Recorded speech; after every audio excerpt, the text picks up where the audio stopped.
Hello friends, welcome back to our channel. എല്ലാവർക്കും ഇന്നത്തെ വീഡിയോയിലേക്ക് സ്വാഗതം. ഇന്നത്തെ വീഡിയോ ജൂൺ 19 വായനാ ദിനവുമായി ബന്ധപ്പെട്ട കൊച്ചു കൂട്ടുകാർക്ക് വളരെ എളുപ്പത്തിൽ പഠിക്കാൻ പറ്റുന്ന ഒരു വായനാ ദിന പ്രസംഗവുമായിട്ടാണ് ഞാൻ വന്നിട്ടുള്ളത്. നമുക്ക് വീഡിയോയിലേക്ക് കിടക്കാം. മാന്യ സദസ്സിന് നമസ്കാരം. ബഹുമാനപ്പെട്ട അധ്യാപകരെ, പ്രിയ കൂട്ടുകാരെ, ഇന്ന് ജൂൺ 19 വായനാ ദിനം. വായിച്ചു വളരുക, ചിന്തിച്ച് വിവേകം നേടുക എന്ന മുദ്രാവാക്യത്തിലൂടെ കേരളത്തിലെ മലയാളികളെ വായനയുടെ അത്ഭുത ലോകത്തേക്ക് കൈപിടിച്ചുയർത്തിയ ഒരു വലിയ മനുഷ്യൻ്റെ PN പണിക്കരുടെ ഓർമ്മദിനമാണിന്ന്. കേരളത്തിൽ ഗ്രന്ഥശാലാ പ്രസ്ഥാനത്തിന് തുടക്കം കുറിച്ച PN പണിക്കരുടെ ചരമദിനമായ ജൂൺ 19 കേരള ഗവൺമെൻറ് വായനാ ദിനമായി ആചരിക്കുന്നു.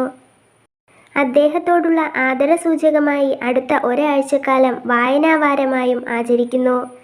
1996 ജൂൺ 19 മുതലാണ് വായനാ ദിനം ആചരിക്കാൻ തുടങ്ങിയത്. വായനയെക്കുറിച്ച് ഓർക്കുമ്പോൾ തന്നെ നമ്മുടെ മനസ്സിലേക്ക് ഓടിയെത്തുന്ന ഒരു കവിതയുണ്ട്. കുഞ്ഞുണ്ണി മാഷിൻ്റെ കവിത. വായിച്ചാലും വളരും, വായിച്ചില്ലെങ്കിലും വളരും, വായിച്ചാൽ വിളയും, വായിച്ചില്ലെങ്കിൽ വളയും എന്ന കവിത വായനയുടെ മൂല്യം മനസ്സിലാക്കുവാൻ നമ്മെ സഹായിക്കും. ഓരോ പുസ്തകവും അറിവിൻ്റെ അത്ഭുത ലോകമാണ്. ആ ലോകത്തേക്ക് എത്തിച്ചേരാനുള്ള വഴിയാണ് വായന. വായന നമ്മുടെ ചിന്തകളെയും അഭിരുചികളെയും സ്വപ്നങ്ങളെയും സ്വാധീനിക്കുന്നു. നമ്മുടെ അറിവുകളെയും ചിന്തകളെയും ധാർമ്മിക മൂല്യങ്ങളെയും വളർത്തുവാൻ വായനയ്ക്ക് കഴിയും. അറിവ് നേടുക എന്നത് എളുപ്പമായ ഒരു കാര്യമല്ല.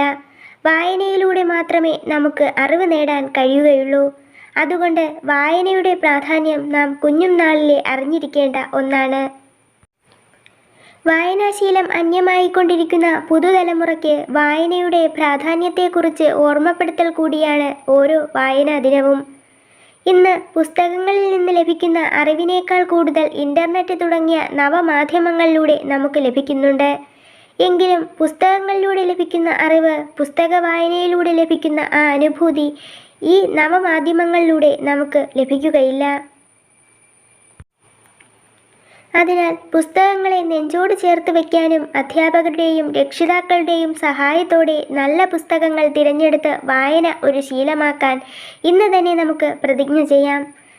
അതിന് ഏറ്റവും നല്ല ദിനം ഇന്ന് തന്നെയാണ്. എല്ലാവർക്കും എൻ്റെ ഹൃദയം നിറഞ്ഞ വായനാ ദിനാശംസകൾ നേരുന്നു. നന്ദി, നമസ്കാരം.